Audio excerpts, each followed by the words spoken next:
Good morning, everyone. Suro and Disney here, and it is Friday morning, and of course, I don't work on Friday, so we're going to shoot you out a video, and you're asking me right now, I'm pretty sure you're thinking at this very moment, oh, and what's going on? What's the deal? Why is there not a AJ's movie review video right now that I'm watching instead of this? And my response is, well, it's coming. It's coming later today.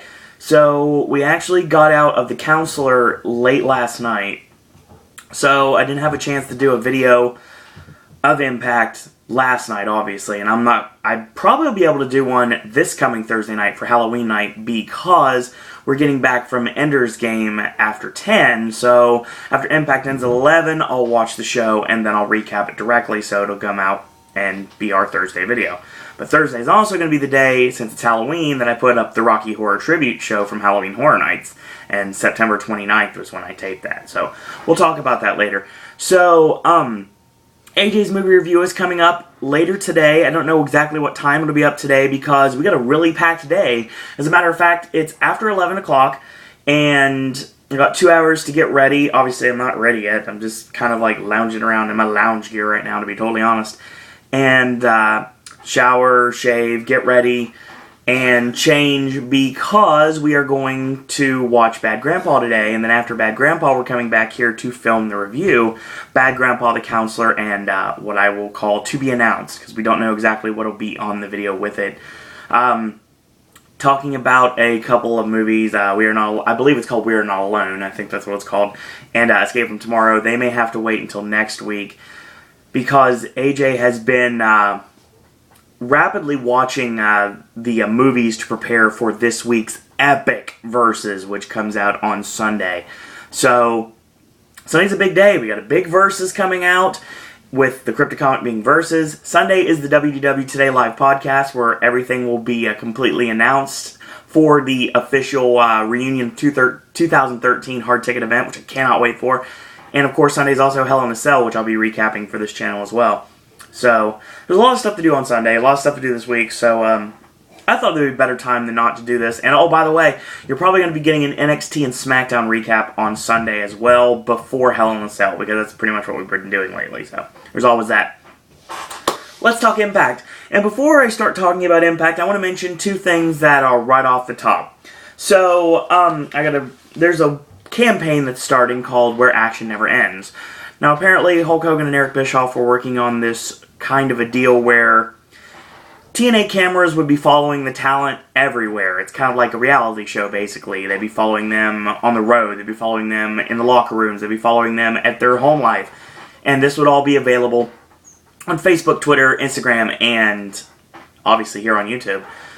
And this would be an interesting initiative, and it may spark some interest in the TNA product again. I don't know, because I know a lot of people are completely giving up on TNA, and I know a lot of people already have given up on TNA, and I know a lot of people that didn't even start even thinking about TNA. So I'm still there right now, and I'm still just in cruise control mode, seeing how everything goes. And I like a lot of things. I don't like a lot of things. I have explanations for a lot of things. I need explanations for other things. So we're going to get into that. And it was officially announced. I believe it is November. I gotta get the actual date so I'm not losing my mind here. Okay, so November 21st. November 21st is a Thursday. It is official. TNA returns home back to Universal Studios Florida, and that makes me extremely happy because I will be attending Impact while I'm home this year, and that's probably going to be the case for every year from now on. So that's going to be the case. They're going to be filming weeks of Impact. That's going to be on November 21st, Friday the 22nd, and I believe Saturday the 23rd. So all those days will be taping days at Universal, and they're not using Soundstage 21. Won't go back to the old Impact Zone. There's another soundstage you're going to be using.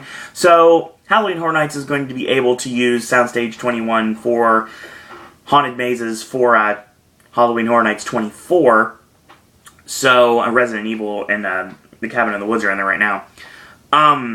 So, there's always that. That's all taken care of. So TNA returns to Universal, which means I return to TNA, and that's going to be awesome. I'm looking forward to that. And of course, I'm going to NXT at Full Sail University with Scarlett in December as well. So as of this moment, so hopefully nothing changes on that. So I'll be able to see NXT and TNA in the same time frame. I'm down. That's going to be awesome. So Impact is off the road now. They actually had a taping that they pulled, and it's not going to be. I believe it's November 28th. I think that's what it was. And it's been pulled, and so they'll give refunds and everything. So the end of Impact on the road is quickly approaching, and that means they're going back to Universal. And that's going to be really awesome for the locals and for the tourists that want to see live wrestling. The real wrestling fans, the marks, and obviously the just the ne'er-do-wells just want to see a live television program. So there's always that. So I'm looking forward to seeing TNA live again. It's going to be awesome. Because obviously I like a lot of TNA talent. And it's not easy to see the house shows because obviously I don't drive, as you guys know. And the only way I can go to a live wrestling event would be with Ben and Will. And Will doesn't like TNA, and we'll give TNA a shot, so there goes that. But now, with Hulk Hogan and Eric Bischoff possibly leaving the company sooner rather than later, maybe I can convince Will to watch TNA now, give him a shot because Hogan's not on the show. That might actually be beneficial towards getting my fellow podcaster to watch Impact instead. So, fingers crossed I can make that happen. So, let's start off the show, shall we? We're in Salt Lake City, Utah, and this is Impact for October 24th, and Dixie Carter comes out to the ring. Basically, there is a ring that is completely filled with AJ Styles paraphernalia. There are shirts everywhere, there are the elongated banners, and then this really awesome made on computer paper banner that says, "Welcome back AJ Styles" on the back of it. It's like they just came out of Kinko's or something. So she basically says, tonight isn't about me. Everything in this ring tonight is my way of admitting that I may have made a tiny little mistake in getting so involved in the match at Bound for Glory. The future is a legend. The man who overcame the odds at Bound for Glory. So she brings out AJ Styles. He comes out with the World Heavyweight Championship, of course, and still emo Styles all day long for some reason. He's got the leather jacket, the really needs cut hair, and he's still coming out to the No One theme. So for the last 6 weeks, I've been motivating you. Yeah, that's what you call it, Dixie? I've been motivating AJ that way? Okay, I don't want to be motivated by you. I've been motivating you to glory. You said you'd make me pay. Well, AJ, I'm ready to pay. How about I pay in this way? I didn't mean to make that rhyme. We'll do the sushi and stuff when I go to Islands in a couple months. So, 40 days, thank you. So, how about this? How about your new contract has all the perks you could ever want? I get you a private dressing room. Not as good as mine, of course, but a private dressing room nonetheless. And we can fill it with filet mignon, and we can fill it with lobster and champagne. I mean, like, I know you don't drink, but I like to imbibe. Yeah, we get that, Dixie. No, hashtag no disrespect. So, she further goes on and says, how about I get something else for you? How about maybe this? Pulls out the black box containing a very nice watch, obviously. The same watch she gave to Hulk Hogan. And, of course, she name drops him without name dropping him. Pretty much says she got this used on Craigslist from a former general manager who shall remain nameless. What is Hogan, Voldemort now? Anyway, so obviously TNA protocol is to not mention Hulk Hogan in any way possible, at least until all the legalities are over from his impending departure from the company. Oh, I made that sound really awesome. Anyway, so she said she picked it out herself. How'd she pick out something that she found used? Anyway, so she brings out AJ a brand new black automobile. It was 2013, 2014. Can't really tell. I'm not a car guy, so I don't know. So, needless to say, she brought him out a new vehicle. He's like, all this can be yours if the price is right. I mean, no. All this can be yours if we are ready to move forward and re-signing you to a TNA contract. So AJ says, you know what? You want to think I'm on Team Dixie? Well, all these material things are your way of, I don't know, manipulation, and you know what? I'm not buying any of it. As a matter of fact, you're going to wish it was that easy. And, oh, just for sake of argument, this redneck here, he's a truck guy. So that car, yeah, what's the point in even having that? And I've earned everything I've ever gotten in this business. And why would I want to separate myself from the boys in the locker room that have busted their ass day in and day out to help build this company? Why would I want to do that in any way? And by the way, you bet against me. And you know what? You lost. And, of course, Dixie's like, darling, you're still upset about what happened on Sunday night. And no, I got angry, and I called for the rematch with Bully Ray. And you know what? How about, you don't have to do that. How about I throw this out to you right here? We'll just get on my private jet, and we'll fly somewhere nice, get out of this godforsaken town, go somewhere fun. So, if you play ball right now, I'll just cancel the match. Yeah, that doesn't happen. And Bully Ray's music comes out, and Bully and Brooke come out to the ring and says, you know what, I did not travel all the way to Salt Crab City for you to take away my title shot. AJ's like, shut your mouth, you may want to hear what I have to say. And Dixie, you're dumber than maybe we all thought you were.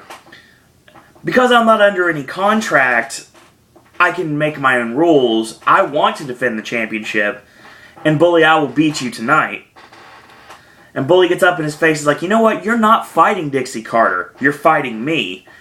You know, one word describes what happens at Bound for Glory. What happened to me. AJ, you simply just got lucky. You know what? No way in hell there's a kid like you who could ever beat a man like me. And he throws the blame on Earl Hebner because Earl apparently didn't see that his shoulder was up the whole time. It wasn't, obviously. Heel Wrestling Promo 101. So, you know what, I kicked out, but he didn't see it because he's blind, and you know what, he kept on counting. So, you know what, there's things that are going to happen tonight. Simply put, I'm going to beat the piss out of you, I'm going to take my championship back, and then I'm going to send you back packing to Georgia to your ugly wife and your 3 kids. See, in this business, you're simply just a kid. I, on the other hand, am a god, and if God were a bully, it would be me. What a great line, by the way. That's a meme waiting to happen. So, AJ says, you know what, you don't need to worry about my family. Why don't you pay attention to yours? There's so much dissension in the ranks with the aces and eights, you might want to pay attention to them, and one of them may be stabbing you in the back somewhere down the road.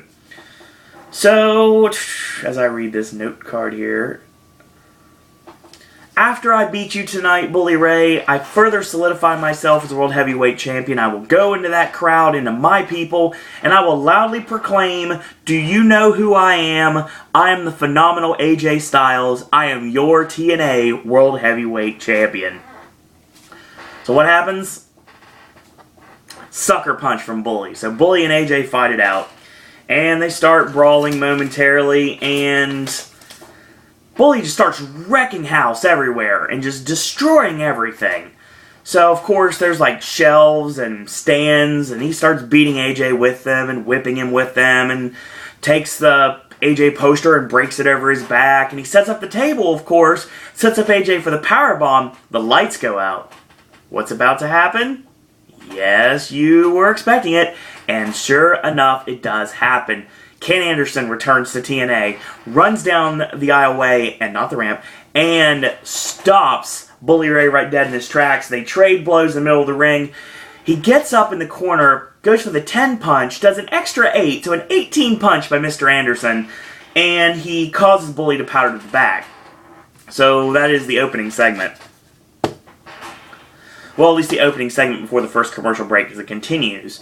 So this, for those of you that are wondering why TNA does not do more storyline, and like WWE focus on storyline and less wrestling, even though it's kind of been a nice, calm balance lately. But this episode of Impact was all about storyline. So that's pretty much what had happened. I had a couple of matches, and I'll talk about them in a few minutes, but basically it was all about storyline and getting over the fact that AJ's disgruntled, wants to leave the company. Dixie's trying to make it up to him to get him to come back. Not get him to stay, to get him to come back. And in that way, they pissed off Bully Ray. So Bully Ray comes out, and he wants his title shot that he was offered a week ago on Twitter. And basically, he's not going to rest till he gets that title shot. AJ's like, I'm going to defend the title, don't worry about it. But you might want to pay attention more to me than everything else around you. Bully and AJ get into a fight, and of course Mr. Anderson makes a save, and we've caught all of you up, so I feel like I just recapped Raw. The first top of the hour, the first segment of the opening of the show. That's exactly what I just did. TNA's been doing this a lot lately. So, Mr. Anderson is on the mic.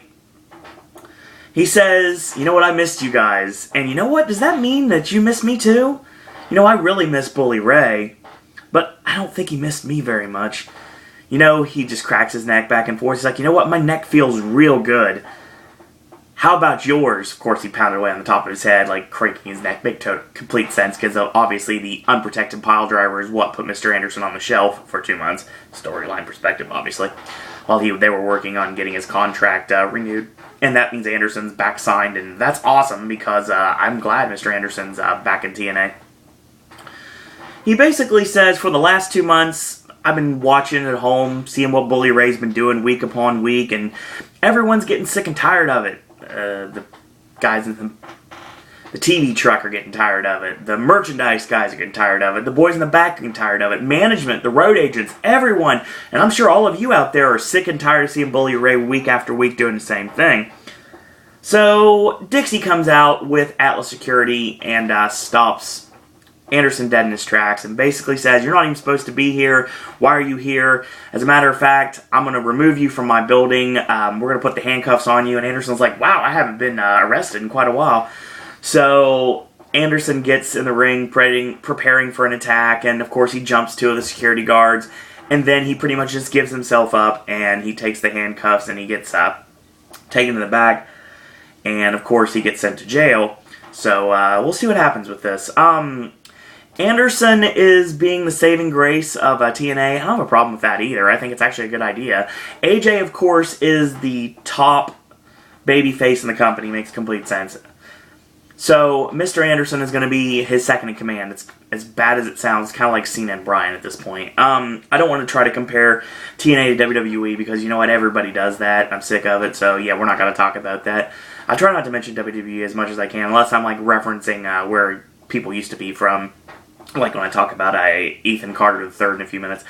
So, that is our opening segment, and everything pretty much works out pretty well. We're getting our Bully Ray, Mr. Anderson feud that we really kind of got cut short when Anderson's contract expired. So now we're actually going to get it full force, and it's actually going to be pretty good. I have a feeling that these two are going to have a really awesome feud. They're both great on the mic. They have great chemistry in the ring, so I'm pretty sure that it's going to be an awesome feud to lead us into 2014, and then some. So I think we may even go Anderson and Bully Ray by lockdown in March, so that's what I'm thinking. So there's going to be a lot of blood spilled in this feud, and it's going to be awesome. So we get our first actual match of the evening. Gail Kim, your new Knockouts champion, of course, thanks to Lady Tapa, going to be teaming with Brooke to take on Velvet Sky and former champion ODB. So that's our opening contest. For what it wasn't a bad match. A lot better than some of the Diva stuff on the other program, to be totally honest. I didn't mention WWE, I said the other program. Oh, drat, I said it. Anyway, WWE Divas matches aren't always the greatest. I mean, sometimes they're good, but I mean, sometimes they're absolutely horrible. Alicia Fox, I'm looking at you. No disrespect. But the thing about it is this match was actually pretty decent for what it was. We go midway through the match like we do here on Pop. Gail Kim and Velvet Sky double tag in, and Velvet hits two clotheslines, not double clotheslines. That's not possible with one person. She hits clothesline up on clothesline, 2 in succession, there you go, on the Knockouts champion. And a spinning back elbow, a whip in, reverse, and she gets caught with satellite head scissors takeover, does Gail Kim, taken to the canvas. And she comes off the ropes, and she nails the James Storm style neckbreaker. And Brooke makes a save before the 3 count is administered. ODB with a spear, and Katie barred the door. We got ourselves a barn burner on Brooke Hogan. So, wow, not Brooke Hogan, wow. I just read Brooke and I completely just said it. So, Brooke Tessmacher, there you go. So, they brawl to the floor and Gail grabs the Knockouts Championship, has a tug of war with the referee. This allows his attention to be diverted just long enough for Lady Tapa to get in the ring, deliver the kick of fear to Velvet Sky. She gets out of the ring and the referee turns back around. Gail Kim's on top of the pin, 1, 2, 3. So, more continuation in the Knockouts division. Even though you don't have, like, you don't have Kong anymore, you don't have Mickie James anymore, still a progression in the Knockouts division and leading towards Gail Kim being the dominant heel champion. The problem is you don't really have a main babyface to challenge her. I guess you would say you have ODB and Velvet Sky are your only options at this point. So I think that's what we're going to lead to, and of course, I know the internet's already talking about it, even though it just happened. Lady Tapa to turn on Gail Kim somewhere down the road, or maybe vice versa. Maybe it'll happen. Gail Kim will go babyface again somewhere in 2014. Could go either way, to be totally honest, but as of this moment, it works pretty well. You have a very small roster to work with, but they're doing what they can with what they've got, so I didn't have a problem with this. So, I'm gonna get rid of this here because this is quite annoying. So, okay, that's a promo. Okay. Our next match continues the Jobber to the Stars battles for Ethan Carter III. So, once again, Dixie picks a hand-picked opponent, a ham and egger, if you will, Dewey Barnes, who apparently has the same name as one guy that helps with the merchandise while TNA's on the road. I don't know if it's the same guy, and I don't recognize him as an indie worker. He might be, but I don't know. There's a lot of backwoods indies that he could be a part of. No offense to them, of course. I've worked for a lot of non-seedy companies myself, but the thing about it is he doesn't really look like a wrestler. But then again, there's some people in the independents that don't really look like wrestlers, but looks can be deceiving. So that was the match we had. Dewey Barnes against Ethan Carter III, and Ethan Carter III, I'll say right now, I like the gimmick. I like the gimmick a lot. Derek Bateman has, since signing with TNA, has been awesome. And I hope they do more with Trent Beretta. I know Trent Beretta got a contract, so I like to see these two go at it. It'd be nice to see Greg Marashulo, I guess is what they're going to call him. They're going to use his shoot name. Greg Marashulo feuding with Ethan Carter III in Impact. I think that is exactly what the Doctor ordered. I think that would be a really good feud and a really good way to get us into everything. Now, Dixie, of course, has to make opponents for her nephew, and she's going to throw anybody she wants at him. I think this may be a way to bring in old TNA superstars. I could see Ethan Carter III facing off against maybe Amazing Red, or Shark Boy, or Sanjay Dutt, or Petey Williams, or anybody, really. I mean, you can go throw out names like Alex Silva and Sam Shaw, Jay Bradley when he returns. I think what's going to end up happening is Ethan Carter III is going to get his first feud real quick, but I don't know exactly who it's going to be with. You don't really... I mean, you could push him against AJ, but AJ kind of has his hands full right now with dealing with the fact he just left the company, so you don't really do that. I think for a while you're going to get these jobber matches with Ethan Carter III against random people, and then eventually you're going to get his first feud that comes out of this. I think it's, as bad as it is to say it, and I'm sorry to bring it up, but it's going to be just like when Sean Waltman pinned Razor Ramon on Monday Night Raw, and he went from the Cannonball Kid, the 1-2-3 Kid, the Cannonball Kid, the Lightning Kid, to the 1-2-3 Kid. And I think that's what's going to be the storyline we go with this. I think the rookie that beats Ethan Carter III is going to be his first feud. And I don't think it's a rookie. I think it's going to be somebody that's brought out from the indies, or somebody that used to be in another company. We'll go with that. Actually, might not be a bad idea for Kenny King, to be totally honest, because he doesn't really have a direction at this point. It'd be a good idea for Shima Zion, though. I think that wouldn't be a bad idea, but I know a lot of people want to boo him. So, we'll see where this goes. Not bad. Not bad at all. And, of course, if we talk about the match here, he hits a hip toss out of the corner, and the charging Yakuza kick in the corner. Dewey Barnes takes over, 3 straight jabs, and he ducks the clothesline, comes off the rope with a flying forearm. He goes up top, missile drop kick, and EC3 kicks out at 0. That's not even enough to keep him down for a 1. Whip in, got countered into the Bulldog Driver, and he gets on the mic and says, "I'm Ethan Carter III, and I'm a Carter. The world needs us." Yes, I love Derek Bateman in this role. This is awesome to see the former the former Derek Bateman in this case back in a wrestling ring again, and I'm very happy with that because, you know what, I really like this character. He's come a long way since he was Michael Hutter. I mean, he's worked a lot of shows with a lot of guys I worked shows with in the Cleveland Independents. So, yeah, it's really awesome to see him brought to WWE, and now he's in TNA, and I think he's going to do a lot more in TNA than WWE. So, I think right now that you're building this character, you're building this heel aristocratic character, and I think it's going to work really well. So, kudos to TNA for bringing in Michael Hutter to the company. So, basically, Magnus is talking to Sting, and he says, "You know what? I understand why you were mad. I see you seemed mad at least. I didn't show you enough respect." And Sting says, "You know what? Did I pass the torch to you, or I just light a fire under you?" And Magnus says, "Well, might as well be both." And he says, "This is your world, Sting. I'm just living in it." And they kind of awkwardly shake hands. Of course, still building towards the Magnus heel turn. And Magnus being the cornerstone of Dixie's empire may not be a bad idea, to be totally honest. You can stick Magnus on AJ, and that would be awesome. And I think Bully Ray is just kind of a gun for hire at this point. I think that we still have not seen the group that Dixie is going to send after AJ when AJ returns to action. I think that Magnus will definitely be a part of it, to be totally honest. And you might want to put a little idea that John Morrison may be part of it too. Maybe feuding with Dixie or maybe with Dixie. It could go either way, to be totally honest. So I think we see John Hennigan in TNA before Lockdown, if I had to guess. If not, way before Lockdown. So Kurt Angle comes out, and he simply says, "I have so much to prove left in this ring, and when the time comes, I will accept my Hall of Fame induction." So that's the reason why he did not accept the Hall of Fame induction in Bound for Glory on Sunday, supposedly. I want to say that Bobby Roode's match at Bound for Glory took a big toll on my body. I knocked myself out with a final move, and Bobby Roode comes out and says, "You know what, the real reason that you didn't accept the Hall of Fame is because you simply couldn't beat me in the ring."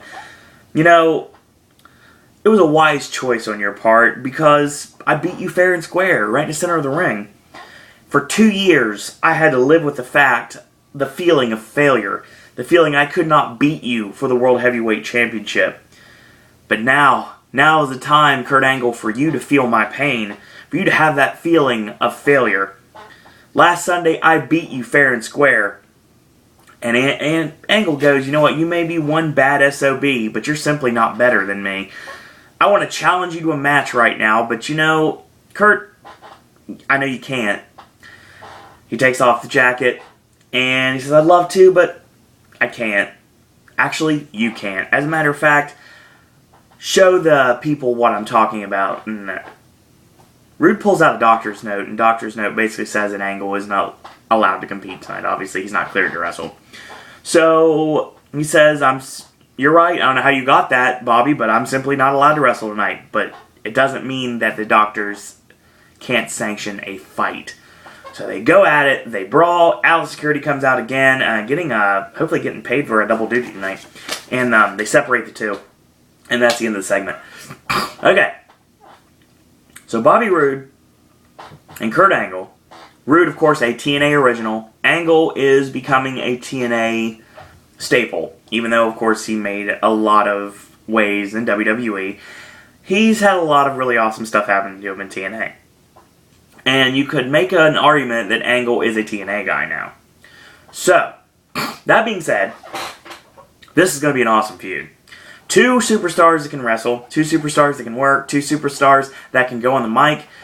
Just like I said, with Anderson and Bully Ray, there's a lot of chemistry between Roode and Angle, and the match at Bound for Glory was a spot on. Excellent match. I love the finish, the top rope Angle slam that ended up knocking both men out, and they did the, wow, you want to go back in time? How about we talk about a match that happened on WCW Saturday Night between Eddie Guerrero and Chris Benoit that ended pretty much the same way. It was a belly-to-back superplex, and both men hit the back of their heads on the canvas. Both men knocked each other out. It was a double countout. Now, there was a pinfall from Bobby Roode who kind of fell on Kurt Angle, and that's the reason he won. And with Guerrero and Benoit, there was not a winner.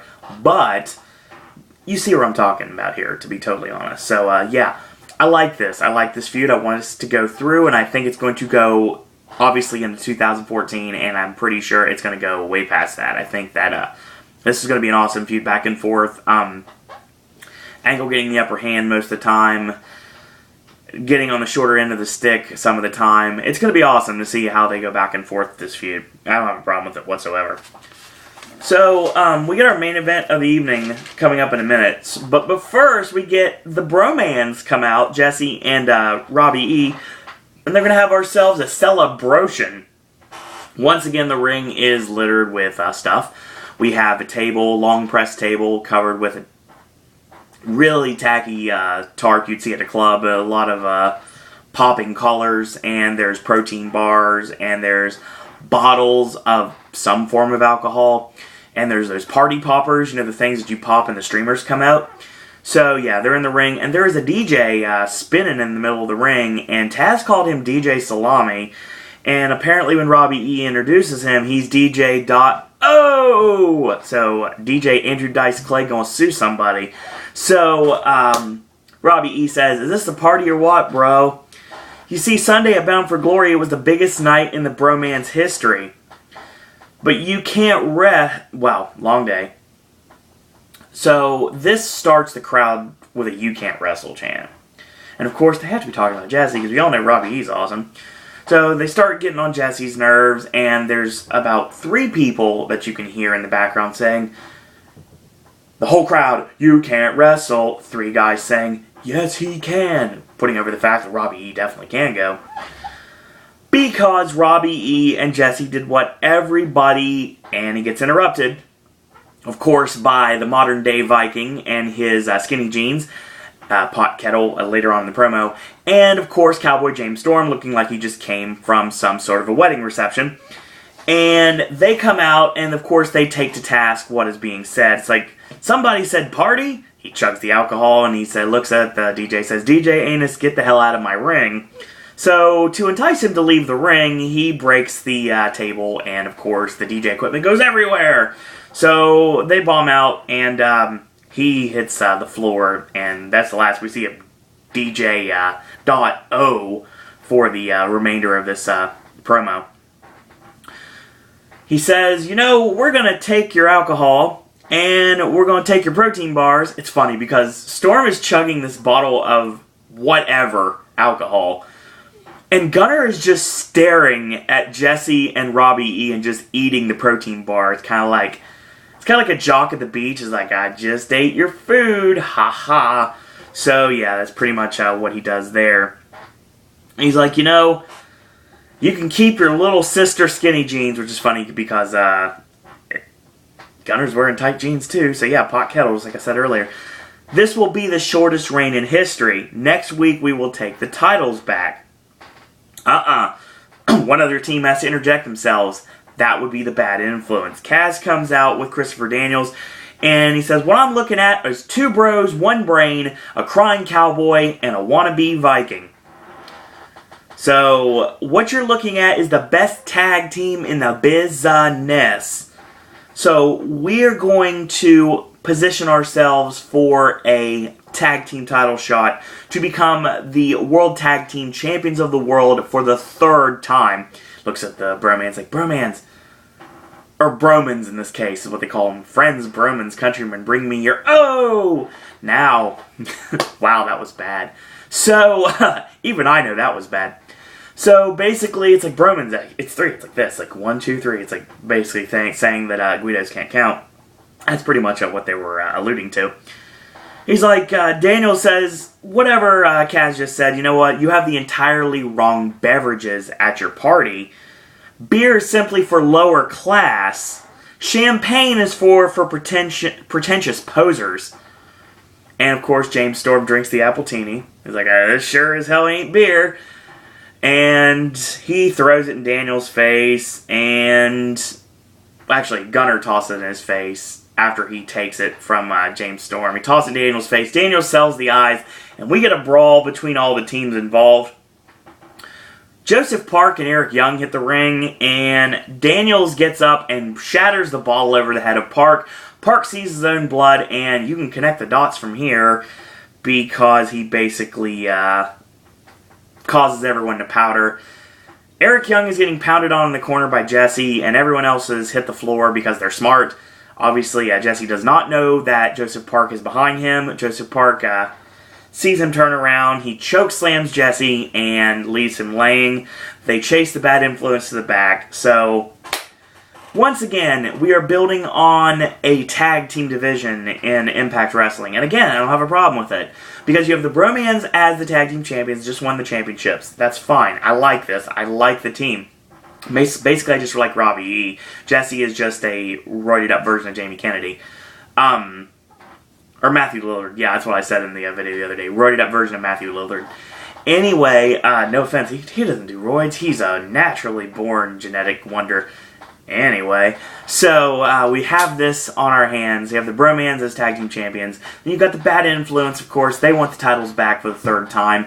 You've got Storm and Gunner, who want the rematch, obviously, because they lost. And you have Eric Young and Joseph Park, who just want to be included in this, and they have heat with all the teams involved, with the exception of Storm and Gunner, obviously, because they're baby faces. And Chavo and Hernandez are no part of this, which is not a problem, because they really weren't needed on the pay-per-view broadcast anyway, because they're not getting a good reaction. They'll probably get turned heel soon anyway. So, this is building, excuse me. I haven't read any spoilers for Halloween's Impact, but I will say right now that we are building towards a four-way for the World Tag Team titles with Storm and Gunner and the Bad Influence and Eric Young and Joseph Park, and they're facing off with the Bromans with the titles on the line. I think that's what we're building towards. I don't have a problem with that because I think it's going to work really well. And where's Chavo and Hernandez fit in this? Honestly, we'll find out sooner rather than later. And what about Garrett Bischoff and Nux? What about the Aces and Eights contingent? Maybe they'll be a part of this tag team warfare and Impact Wrestling somewhere sooner rather than later. So titles are meaning something again, and that's pretty awesome because I think it's going to be a nice little reign for the Bromans, and they'll hold off some challengers for a while, face and heel challengers, and eventually take the titles off of them. So that'd be fine. Get them back to Storm and Gunner if you want to do that. You can push Storm back towards the World Heavyweight Championship. I can't really do that at this point. So you have these guys involved in the tag team division. So you're not involving guys like Jeff Hardy, Austin Aries, and Samoa Joe in the world title picture anymore. They're now involved with the X Division and the rebuilding of the X Division, which is completely glossed over on this show. So there was no mention of the X Division in the show other than the fact that it was just a kind of a scoff-off moment that Chris Sabin is the new X Division champion thanks to unwanted interference from Velvet Sky, and unwarranted by her. So yeah, she didn't want to do it, but she had to. So yeah, that's what we get there. Main event time. TNA World Heavyweight Championship on the line. AJ Styles defending his newly won championship against Bully Ray. So this match wasn't very long, but it was actually pretty good for what it was. So he comes off the ropes. AJ kicks him right in the face, and AJ comes off the ropes. And they both have the same idea. Both men go down courtesy of the double clothesline. So AJ gets locked in a nice tight bear hug, a low bear hug from Bully Ray. And he rings the bell twice. And comes off the ropes, gets caught with a high elevation back body drop by the challenger. Makes a cover, 1-2, and a kick out. He goes out of the corner. He does the leaping elbow out of the corner. And AJ rolls out of the way. Then they trade blows when they get back to their feet. Overhand chop on AJ. He completely no-sells it. And he nails a vicious clothesline, spinning kick, and a backdrop by Bully Ray sends him over the top rope, lands on the ring apron. He springboards off with the flying forearm, makes a cover, 1-2, and at 3, Bully Ray kicks out. Goes for the fireman's carry. He gets countered into Bully Ray's Samoan drop, wrongfully called by Mike today as a fall-away slam, and Taz, to his credit, calls it a Samoan drop, and Tanay's like, well, in the heat of the action, I just forgot what I was saying. I got tied up and everything. I'm like, no, you forgot the move. So, gets on the middle rope, presumably going for the senton backsplash, gets caught by AJ with a right hand. AJ climbs up, and he gets shoved off the top rope, and Bully goes for the senton, misses it, of course. AJ climbs up top, springboard, going for the 450, and he finds nothing but canvas. Bully rolls him over, 1-2, and a kick out. Bully puts him on the top turnbuckle. Right hand is blocked. Right hand by AJ. Goes for the Tornado DDT. Gets shoved off. right into Earl Hebner. Obviously, chicanery is about to happen. Locks Bully in the calf killer, no ref. Bully's tapping out, again, no ref. So he breaks the hold to try to check on Earl to make sure he's awake, and Bully grabs the chain, and he nails him with a clothesline with the chain, and nails the Bubba Cutter off the ropes. 1, 2, and Groggy Earl still does not make the 3 count because AJ kicks out. So he gets the chain, and he goes for the punch. Mr. Anderson runs from the back. Apparently, he broke free from the police, and he's got one handcuff on and one handcuff off. And he goes in. Bully readies the chain and swings at Mr. Anderson. Anderson ducks, neck snaps him against the top rope, and Bully walks right into a crucifix roll-up from the World Heavyweight Champion. 1, 2, 3, and AJ retains the championship. Bully and Mr. Anderson brawl to the back, and that's the end of that. Dixie Carter comes out on the big screen and says, "You know what? Here's your contract. Stay in the ring. I got something to say to you." So Dixie comes out when we come back to commercial, and all night long I've been talking to attorneys. I've been involving legal counsel all night, and I've got your contract. I've got everything you could ever want. More zeros than you could ever imagine. And you know what? I'm going to give you that car anyway as a signing bonus. I want you to sign. I want you to put all of this mess behind us and move forward together with this company. AJ takes the contract. He looks at it. He's like, you know what? It's simply an amazing contract. But it's an amazing contract by a horrible human being who just simply uses people to help pad her bank account on the blood, sweat, and tears of every single person that ever stepped through this building and ever stepped into this ring. You didn't believe in me. So what does AJ do? If you get this reference, 1,000 cool points to you. He wipes his ass with his wrestling contract. I love this guy. Yeah, Airheads reference. Gotta love that. So, it was the perfect way to put it, and I had to. So, making you pay isn't about the money. Oh no. Money can't fix your problem, Dixie. You know what? You don't respect the title. You don't respect the fans. You don't respect the boys. You don't respect me. You know what? This World Heavyweight Championship that I have now, my World Heavyweight Championship, you know what? I'm going to take it from you. I'm going to leave this company and I'm going to take this title with me. Why? Because the fans deserve a real champion. And you know, on second thought, I'm going to take this too. I'm going to take your car too. So he takes the keys from Dixie's hand, walks to the back with the championship over his shoulder, leaves to the back, jumps in the vehicle, holds the World Heavyweight Championship in the air, and drives away. That is how we go home on Impact tonight. Okay. So, AJ's left the company, and from what I'm hearing, he's going to be defending the championship outside of the company. Like, I think AJ may end up going to Japan, or AJ may end up showing up like at Ring of Honor or something like that. AJ will show up and defend the TNA World Heavyweight Championship against viable contenders all around the world, so he doesn't have to defend the title in a company he does not work for. So obviously, what this is leaning towards is the return of Jeff Jarrett. And I'm pretty sure Jeff Jarrett, and we've said this all along, he's being backstage. Him and Karen have been backstage at events lately, been taking a more managerial role in the back. I think what we're doing right now is we're building towards TNA going back to the hands of the Jarretts. Whether it's just storyline or whether it's actuality, I think Jeff Jarrett is going to be the saving grace of the company. Not to say Jeff Jarrett's going to wrestling saving grace of the company. I think Jeff Jarrett is going to be the figurehead saving grace of the company. Will he wrestle occasionally? I think so. But I'm pretty sure that that's what's going to bring AJ Styles back to TNA. Not Dixie Carter, but Jeff Jarrett. And that's how it should have been all along. It should have been the fact that the Jarretts should have been the ones who saved TNA from Dixie Carter. And I'm pretty sure that's exactly what we're going to get. And for those of you that are saying this is like the McMahons in WWE, just stop, okay? Just stop comparing WWE and TNA. I mean, I do on a reference point for some things, but it's just way too annoying to have it constantly done. I mean, I've done it a time or two. I'll admit it, I have. But when it comes down to it, they're two different companies. I understand that there's a lot of similarities, I get that, but they're two different companies by and large. So when it comes down to it, you have to look at the fact that TNA is now run by Dixie Carter on camera and everything. Dixie wants the best thing for the company.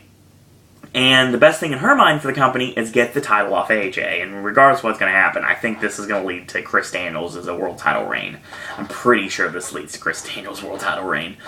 If that's the case, then I'm a happy guy. And because obviously I've been advocating Daniels to win the World Heavyweight Championship forever. So this is the way to do it. Even if it's a short reign, doesn't matter. I still think this is the way to do it.